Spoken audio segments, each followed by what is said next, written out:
Close your eyes. Count to 3. Open your eyes. Did anything happen? You feel like it did. You feel a now has slipped into a before. That flow, that unstoppable current you can't escape, feels as real to you as the air you breathe. But what if I told you that time, as you experience it, doesn't exist out there? What if it's a trick, a collective hallucination your brain weaves to keep you safe from a universe that is, in reality, completely frozen?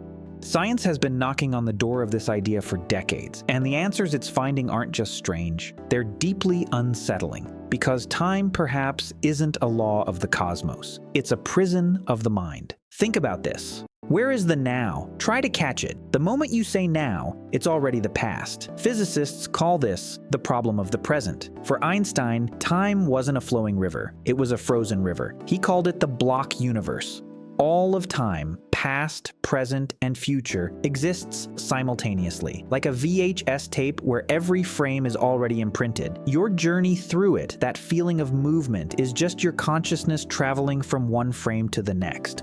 But the reality check comes from neuroscience. In 2016, a study from UC Berkeley showed that your brain doesn't process reality in real time. For you to see your hand, light takes a fraction of a second to reach your eye. Your brain processes that signal, and you've already lost 80 milliseconds.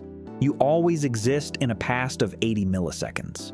You've never lived in the present, only a reconstruction of what just happened. Your reality is a constant delay. We are ghosts of ourselves, travelers lost in a replica. How can you trust a flow you can't even touch? If the present is an illusion, the past is a lie. A 2020 study from the University of London revealed that every time you remember something, you're not playing back a file, you're rewriting the present. Your neurons take the memory and edit it with the information you have now. It's like a writer rewriting the first chapter of their book based on the ending. Your most precious memories, the ones that define you, the ones that hurt you, they've been modified countless times. They aren't fossils of truth. They're fictions you've made peace with. And here's the paradox that breaks logic. If the past isn't fixed and the future doesn't yet exist, all you have left is the present. But we've already seen the present doesn't exist either. You're trapped in a constant vanishing point. You aren't a being in time. You are a temporal process, a story telling itself at every instant, but one that needs to believe it's a solid object in order not to fall apart. Memory is the glue that holds the illusion of your identity together. Without it, who are you?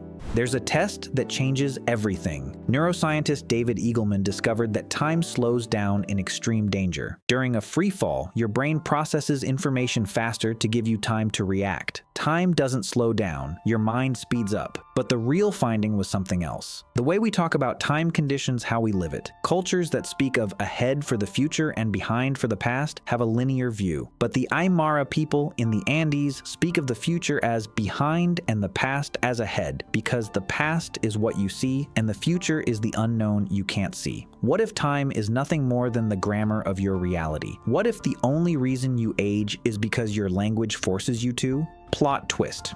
If time is language, death is the period at the end of a sentence. But what if you change the language? Quantum physics, with its entanglement and particles that communicate instantly regardless of distance, suggests that information travels faster than light, violating the arrow of time. The universe doesn't need time to exist. You do. Time is a biological crutch, a construction so your finite mind can navigate an infinite universe. You are an instrument designed to measure a world that doesn't want to be measured. We've reached the ultimate test, the one that confronts you with your own powerlessness. The Libet experiment in the 1980s showed that your brain makes decisions 300 milliseconds before you become aware of them. Your free will is a news report that arrives late about a decision already made in the engine room. Every time you think you're choosing something, your brain has already decided for you. You don't decide, you observe the decision and give it a name. But then, neuroscience took a new turn in 2018 with global workspace theory. Your brain isn't a dictator, it's a committee, a cacophony of subconscious processes competing with each other. You, your conscious self, are the spokesperson announcing the result of a vote you didn't witness. And yet, there is an instant, a tiny instant between the unconscious decision and the conscious action. That instant, lasting less than a heartbeat, is where the self can intervene. It can veto the brain's decision. It can say no. That instant isn't time, it's the erosion of time. It's the only true second you own. But do you use it? Or like most people, do you let the autopilot of your biology and personal history take you where you've already been?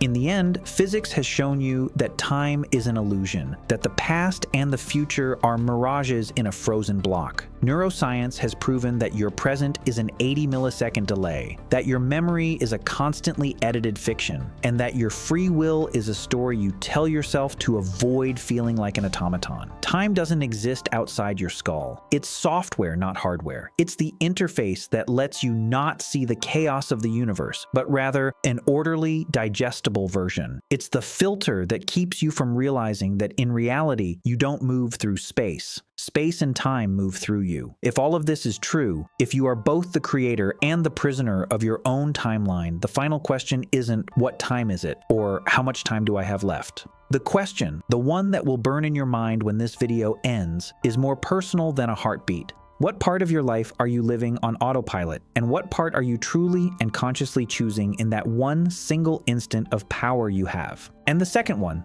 the one you won't be able to avoid asking yourself, if you could rewrite an entire memory, if you could change the past in your mind to be happier, would you do it, even knowing it's a lie? Drop your answer in the comments. I want to read your chaos.